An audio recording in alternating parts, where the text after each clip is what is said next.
Custo de vida, emprego e desemprego, cesta básica, tarifas públicas, salário mínimo. Agora, na Brasil Atual, a análise do DIEESE. A gente faz contato agora com Clemente Ganslúcio, diretor técnico do DIEESE. Bom dia, Clemente. Bom dia, Glauco. Bom dia, ouvintes. Clemente, o Ministério da Economia anunciou a intenção de extinguir 170 mil cargos da administração pública federal. Isso já faz parte desse conceito de nova orientação do Estado? Qual o significado disso, Clemente? Bom, Glauco, essa é uma notícia que circulou aí afirmando a intenção do governo de fazer a extinção desses 170 mil cargos. Hoje são formalmente... existem formalmente em torno de 712 mil cargos na União, na administração federal direta. Esses cargos nem todos eles estão ocupados. Hoje estima-se que em torno de 535 mil postos de trabalho estejam ocupados, portanto nós temos aí em torno de 180, 190 mil postos de trabalho que já não estão ocupados, portanto, ou são pessoas que saíram do serviço público ou pessoas que se aposentaram, faleceram, e não houve a reposição desses cargos, até porque muitos desses cargos já não existem mais, eram de funções que já não existe mais a atividade, porque a tecnologia acaba com aquele tipo de atividade. Por exemplo, pessoas que faziam transmissão de telegrama ou telex. Esse tipo de cargo já não existe mais. Provavelmente, se uma pessoa dessa faleceu ou se aposentou, essa função não foi substituída. E, portanto, há uma intenção de eliminar, portanto, de extinguir esses cargos que não foram ocupados, não fazendo a sua substituição por outra função ou por outro tipo de ocupação. Parte disso, Glauco, também está associado a uma perspectiva de ampliação da terceirização no serviço público. Muitas prefeituras, estados e agora a própria União querem se valer da legislação que autoriza a terceirização em qualquer tipo de atividade, inclusive no setor público.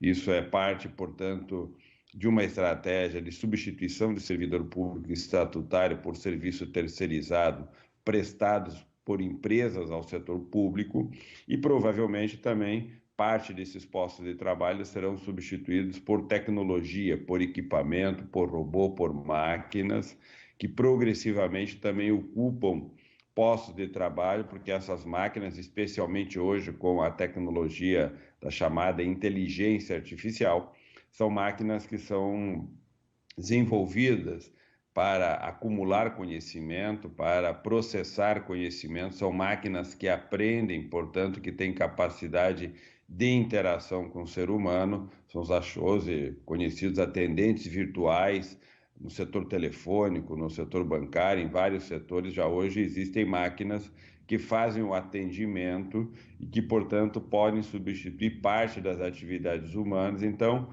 a combinação entre extinção de postos de trabalho, a terceirização de máquinas ou mesmo o enxugamento da atividade do setor público, deixando um determinado serviço de ser prestado à sociedade, pode significar que essa extinção dos postos de trabalho sejam completadas ou sejam executadas, porque o Estado passará a executar suas atividades, seja por instrumento, por meio de máquinas, seja pela terceirização, seja talvez pela própria extinção da atividade.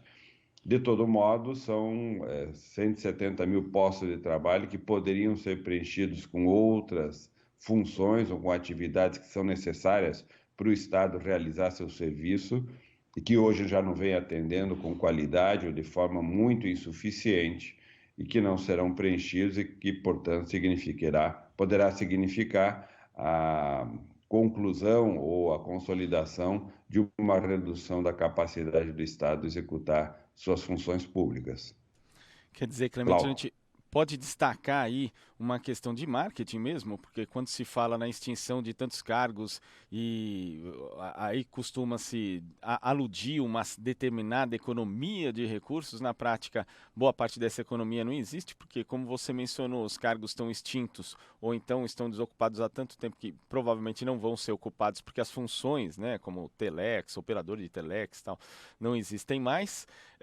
Tem essa questão do marketing, mas tem uma outra questão preocupante também, Clemente, porque quando você fala que boa parte desses serviços podem ser substituídos pela informatização, a gente sabe que as políticas, principalmente políticas públicas voltadas para as classes mais pobres, muita gente não tem o acesso justamente à possibilidade ali de você lidar com uma ferramenta de teleatendimento, ou seja, isso pode dificultar bastante o acesso das classes mais pobres às políticas públicas também, não? Exato, em parte isso pode acontecer. É sempre bom nós termos clareza de que a inovação tecnológica, ela no geral vem para facilitar a vida do cidadão, ela permite maior agilidade, muitas vezes maior segurança, maior controle, tudo isso é positivo desde que a mediação seja feita pelo trabalho humano, ou seja, que a máquina venha para auxiliar o trabalho de um profissional ou, no caso das políticas públicas, vem auxiliar o trabalho do servidor público, isso especialmente no conjunto de serviços de base de informação, de integração de base de informação ou de documentação dos processos na área administrativa da União de Estados e Municípios, seja para o uso da tecnologia para melhorar o atendimento na saúde, na educação, ou seja, a tecnologia vem para auxiliar, mas não para substituir a atividade humana. Isso, inclusive, é algo muito importante que os sindicatos de servidores devem ter como agenda no tratamento com o setor público, que é justamente como que a inovação combinada com o trabalho do servidor pode melhorar a qualidade do serviço. No caso específico dessa extinção, como você disse, provavelmente boa parte, a grande maioria desses postos de trabalho já hoje não estão ocupados e, portanto, serão postos cuja extinção, de um lado, não significará economia, porque o governo já não gasta com esses postos de trabalho, de outro, provavelmente muitos desses postos ser preenchidos corretamente melhorariam a capacidade do Estado brasileiro prestar o serviço público à população. Tá certo, Clemente, muito obrigado pela sua participação e até amanhã. Até amanhã. Conversamos aqui com Clemente Ganslúcio, diretor técnico do DIESE.